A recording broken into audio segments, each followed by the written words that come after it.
Welcome to the Songwriters Across Texas podcast. This state has a lot to offer, and music is one of its greatest exports. On this podcast, we get to know songwriters through their stories and hear some of their music. Today, we're at Arlyn Studios, and my guest is Griffin Holtby. I'm Karl Anderson, and this is the Songwriters Across Texas podcast. He's not exactly sure where in Russia he was born, but he knows his mom was only 19 and she gave him up for adoption. Over in Dallas, a young professional couple who couldn't get pregnant adopted the infant, and he was given a home and a name, Griffin Holtby. At 8 years old, he went to San Miguel de Allende for a year to learn Spanish, and he had a great experience there. Back in Dallas, at a still young age, though, he was treated for anxiety and depression, but he did find solace in music and art. His parents enrolled him at Parish School, a private school focused on arts and athletics. He thrived there. He created this thing called Essential Standards that's still happening. Instead of going to Berkeley, his folks suggested he live with them and try to make the scene in Dallas. School was over, everything was silent for a minute, and then he got to work. Griffin has a hustle now. He started playing as much as possible and writing and trying to meet players with his work ethic. He went through a couple bands in a couple years. He learned and he grew. His EPs Infinite and Hell series are on Spotify, and he's really loving the video world. He wrote and directed Black and Blue and This Ain't Hell, and they're getting play on YouTube. It's a great pleasure to welcome to the show, Griffin Holtby.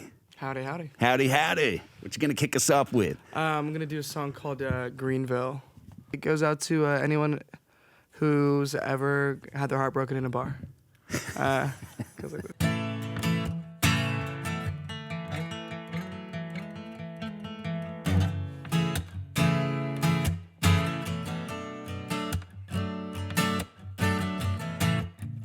Things are going just right. Last night somebody stole my light, and I woke up with a cigarette that I couldn't even burn. This city's getting bigger, they're just pouring in straight from LA. Yeah, things are gonna change and it's gonna get strange. You and me, girl, we know our roots, yeah. I miss staring back at me in the reflection of your blue. Because Greenville ain't so green when you're not here dancing with me. Greenville don't feel free when you're not here drinking with me.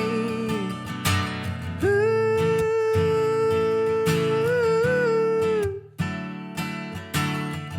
Ooh.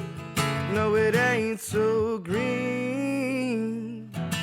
I should get a couple new tattoos, try to get my silly rock band on the news, go on live TV and say something obscene.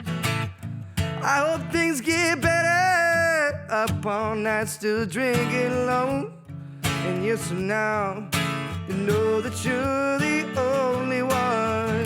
Greenville ain't so green when you're not here dancing with me. Greenville don't feel free when you're not here drinking with me. Ooh.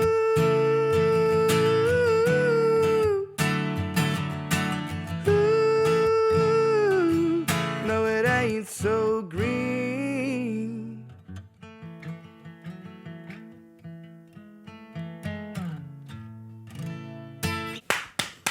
Fun one. Golly. Thank you so much. I really like the lyrics a lot. It's a fun song to play. It wasn't as much of it wasn't as fun of an experience to go through.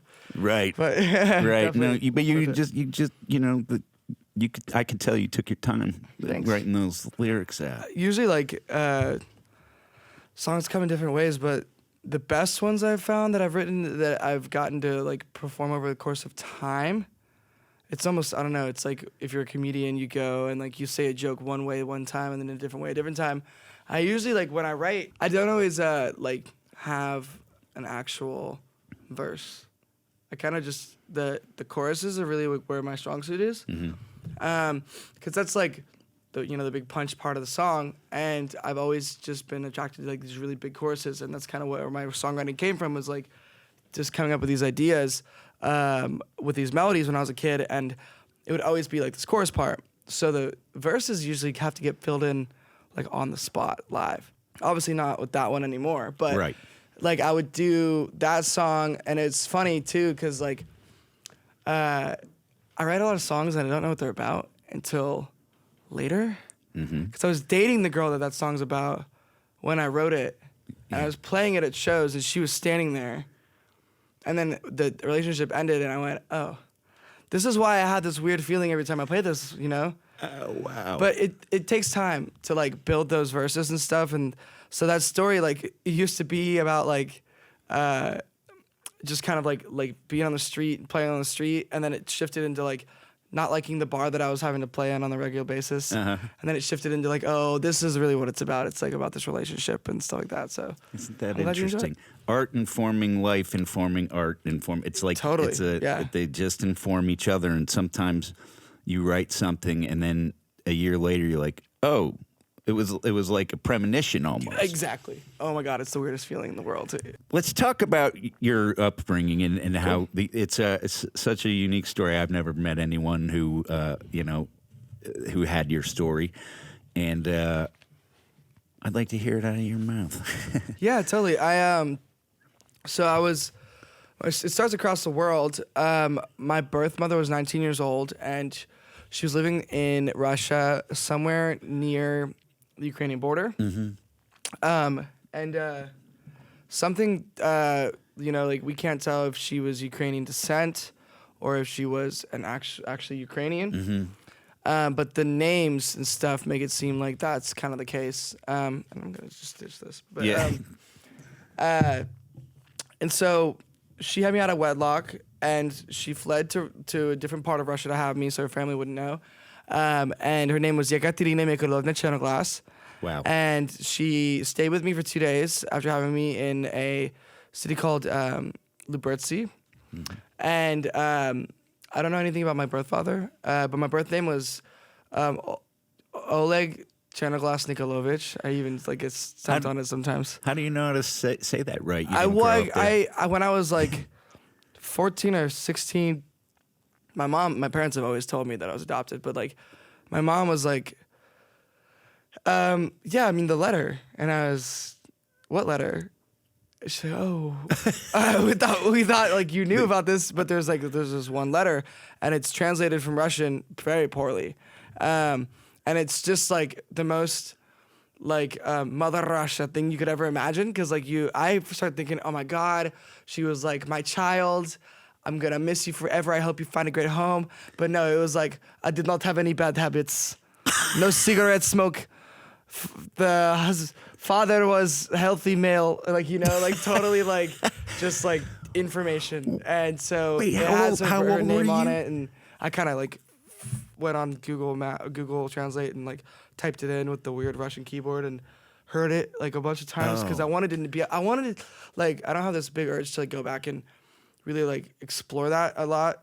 I'm sure I will when I get a little older, but right now it's probably not a good idea to travel to Russia. But I always wanted to, when people asked me, I always wanted to know that. Yeah. Be able to talk about it, and people would ask, and I'd be like, yeah, I was adopted, and they're like, oh, do you know anything about it? And I used to just be like, no. Which is such a weird place, a weird void of your own information. So she showed me the letter, and I hung it up in my room, and that's kind of how I know that stuff. Yeah. That must have been satisfying. Yeah, it was interesting for sure. To get to know where you another piece of the puzzle. Totally. And the thing that I'm really blessed for is I do some stuff with outreach for adopting kids and parents who are going to be adopting, and counselors who are in the field who are dealing with kids. And because I have lived experience as an adoptee, I kind of get to watch similar stories happening all the time because I'm always playing these events, and I'm bringing a bit of a speech and a life story, and then Great. I bring in like a few tunes that are about rejection or all these things that are the kind of themes and motifs in adopted kids, and it's interesting to watch. Yeah, I think that was a part of my story that I am glad it didn't get lost. You know, in the translation. So. Yeah, I think so. I lost my mother when I was 3, and so my dad remarried. You know, a couple years later. So I had a mother growing up, and she's still there and stuff. And we didn't get along so great necessarily then. We get along awesome now. But totally. like by the time I was a teenager, we were butting heads quite a bit. Oh, I bet. But one of the things was I didn't have very much information about my actual birth mother and their family, and so my dad didn't really keep in touch with them, and he didn't talk about it much, and I always felt like I was really missing a big part of myself until I got that information. Yeah, I mean, like, as adults, we just kind of live our lives, and I think my parents genuinely, like, they were like, oh, we've always told him that he's adopted since he's a kid. There's no, like, oh, I'm what, you know, at, like, 25, and you're like, I'm not your kid. I think they just forgot about it. I think they just but like that's put it how up much in the they attic. loved you, I think. You know, I mean, it sounds like you found a good, I'm so lucky. great They're set the of best. parents. Yeah, And they're I smart. wouldn't have a career if it wasn't for my mom. Probably. Right. Yeah, Right. She's the workhorse. That's really cool. Let's do another song. Oh, dude, totally.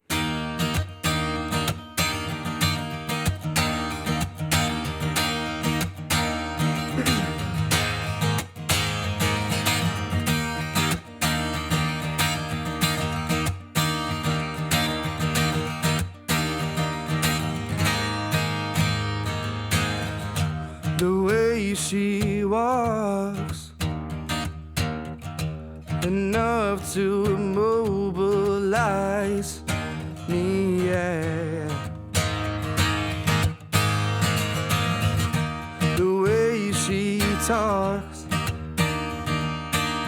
broken English, she can barely speak, yeah. Love me and leave me, I just want to hold your hand. Love me and leave me, I just want to hold your hand tonight. Got plans tonight to be with you.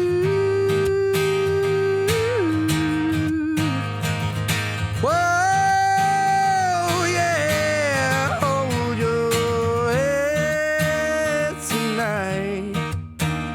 Got plans tonight to be with you.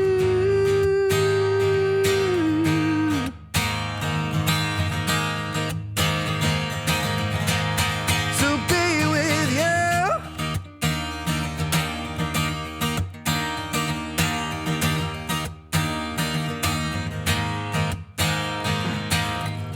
I love the way she likes to look away from me. Heartbroken smiles, they hide our insecurities. Love me, leave me, I just want to hold your hand. Love me, leave me, I just want to hold your hand tonight. Got plans tonight to be with you.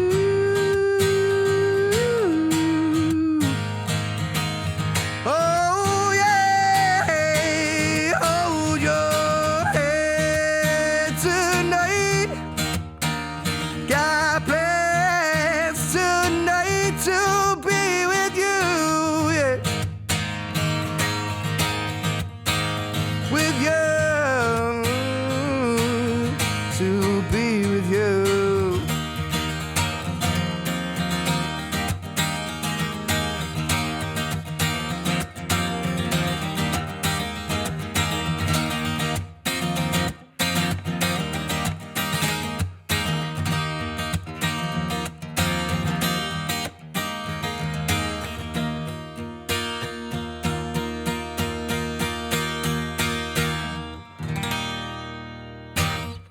Thanks. That was awesome. Great job. You got treated for anxiety early. Yeah. What was happening? So I think that like I returned from Mexico and we got into this new school called St. Mark's School, Texas, with all boys, and that was really scary because I knew it was like a high-end private school, and I've always been kind of like I don't know. You want to play not hooky? Lazy, but like just kind of like an artist, you know? Yeah. And so partially psychosomatic, and then also like I kind of was starting to. I never like had this thing in the forefront of my mind, which a lot of kids do, which like I'm adopted, I'm adopted, I'm adopted, I'm adopted, I'm adopted, and they just can't like stop telling themselves that. But it definitely would come out in arguments, you know, when I'd be like, my brother and I would like get to the point where it's like, well, you're stupid. No, you're stupid. And then I'd be like, well, if they nuke us, I can go to Russia. And like, that's the only time it would come out. But then when I got to be 14, I kind of got hit by this wave of like deep emotion, like just really like introspective questioning about who am I, what's my identity. I was dealing with some bullying and some issues at school as well.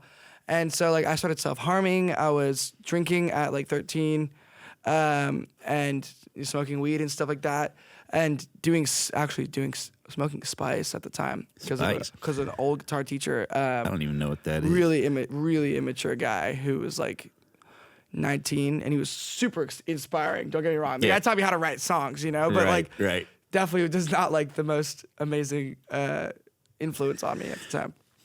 Heard. And so that kind of culminated all together into like running away from home, so I didn't want to go to school, and fighting with my parents, and eventually they're like, okay, this kid's got like, there's something fucking whack is going on with the kid right now. We gotta like take this kid and get like some help. Right. And so they did. And I spent a year in treatment. I did you like the wilderness therapy? treatment. Therapy, like with a therapist? Yeah. So like we did wilderness, which was 10 weeks of like, they basically take kids like me, they goon them, which is like you wake up and there's two like Dwayne The Rock Johnson types in your room, and they're like, we can do this the easy way or the hard way.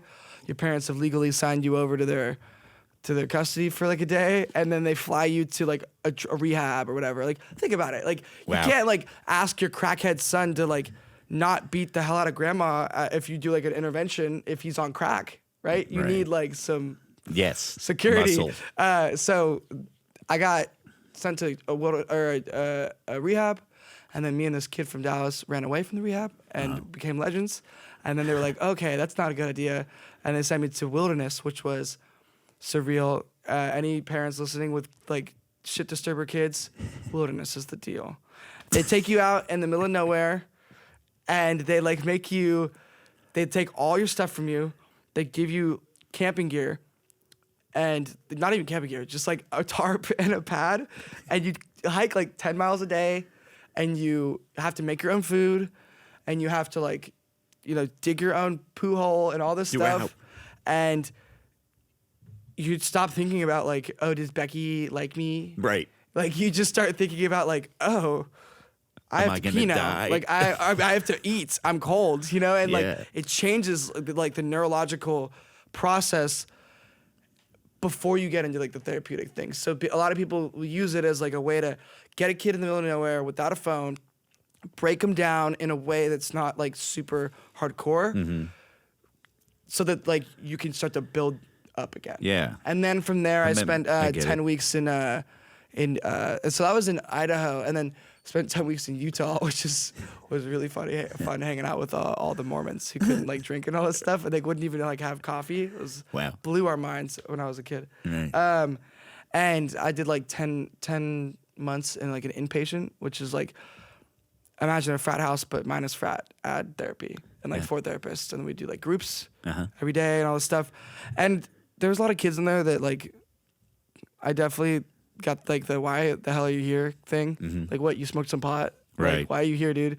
Because by then I'd kind of figured a lot of my stuff out, but it was good. It's like the habits that it built changed me for a long time. That's in a positive way. Such a positive way. Now, like you seem, because you seem together, and your story's hard, but like all the therapy must have worked and at the right time, because you definitely Like I had a similar sort of. I got sent away to a boarding school, Yeah, but I had totally. therapy and stuff. Like I was not trying to be a good student, stuff like that. Totally. Young artist, you just like, don't tell me what to do was Yeah. probably my motto. Don't Totally. tell me what to do. Don't tell me how to feel. And you Exactly. you people are driving me crazy. But then you get the help you need. Yeah. And your parents stuck with you too. And then probably by the time you got to be about 16, 17, you were able to shake it off enough that you could.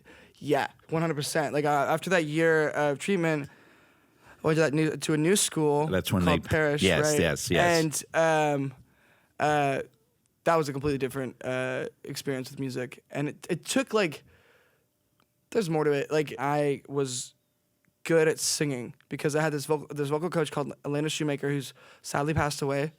Bless her heart. She's amazing. She was like, I would wander over after school, and she would be drunk as hell by the time I got there, because you could see there's 4 glasses of wine on the piano already. Right. And she taught me how to sing, and I sang while I was there for this little production they did, Bridge Over Troubled Water. And I had no idea I could sing. I just was like, I guess I'm gonna do this now. It's my turn to walk up there and play. And I look up after I'm done, and all these women were kind of crying, and I could hear someone sniffling, and I even half on the mic was like, what'd I do? I had no idea. And my mom and my aunt afterwards were like, oh my God, that was so amazing. And I was like, no, it wasn't. I just went up there and did what I was trained to do. Right. I never thought anything of it. My parents were like, okay, let's get into School of Rock. Yeah. So you get on the right track and you're finding music, right? Yeah. So music started way before then, actually. Relate My to that, dad showed too. me Cream when I was Nice. 6. Nice. And Ginger Baker and his double kick stuff got me thinking. My mom's cooking, and I started just kind of popping up in the cabinet, grab a pot, bring it over here, and I was hit it a few times with a spoon. My mom's like, "What you doing?" It's I don't know yet, And then my dad's friend, who was in that local area band, came by and was like, "Oh, this kid's trying to make a drum kit, Christopher. Oh, you should get him one for Christmas." And then when I was that year, there was a freaking a 3-piece first act drum kit and a guitar, and I was like, Wow. dude, that's the thing I want to do. And it just boom, right there. And so I started playing drums, and obviously I spent. How old were you? I was 6 or 7. Oh, yeah, that's right. I got all my buddies together and we started this band, and I was like, oh, I think we'll just go on stage and we'll each just play whatever we feel. Obviously, I figured out that is not how you do it. I went to multiple different teachers because I couldn't sit still. I just drove them crazy. And I teach now, so there's some students where I'm like, dude, you're so much fun, but I cannot deal with you today. I can only imagine how they were. Came back at you. Yeah. So from there, music really became the only thing that I liked. That's great, man. Well, you're certainly a ball of energy. Thank you. You've got a really cool story. Very talented. I think your songs are excellent. I'm looking forward to hearing this third Thank you song so and much. closing us out. This is the part of my life when I was like, yeah, bro, being in a rock band is cool. And the devil and I had this thing where we sold souls, bro. Every single rock old guy's Robert got Johnson. that moment. Yeah. There's a song called This Ain't Hell. It's kind of my own twist on it. It goes like this.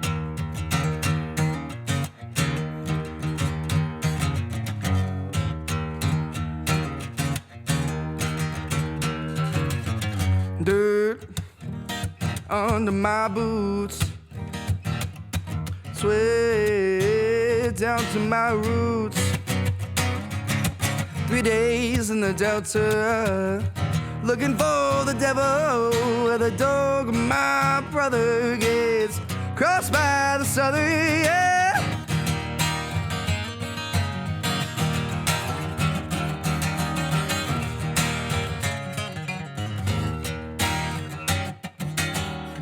Fate is down the road, somewhere, yeah, between my heart and my soul, yeah. 3 days back to Texas, but I ain't coming home. Sitting here in the Delta, got my guitar and my slow and low, yeah. This ain't hell, still I burn. Won't be free, no, till I learn all my sins. Was it me? Yeah, we're looking for the devil. All I found was me.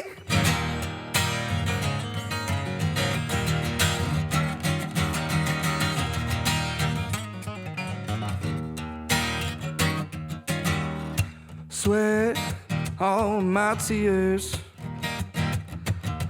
cool me down and quench my fears. 3 days back to Texas, I ain't going home. Sitting here in the Delta, waiting on the devil to take my soul.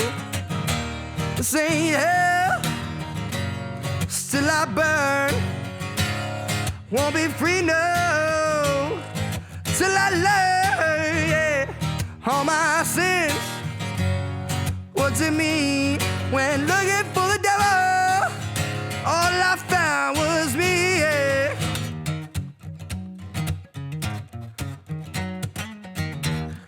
Thanks. Man, that's a fun.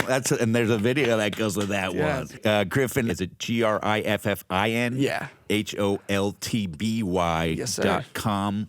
Yep. Is that where they can find those videos? And Totally. Hey, you guys, if you like this video, please hit the like and subscribe button. We keep getting told that it'll be helpful for everybody, so please do it. Thanks again for being here, man. I wish you all the greatest luck. Thank you for having me. Thank you.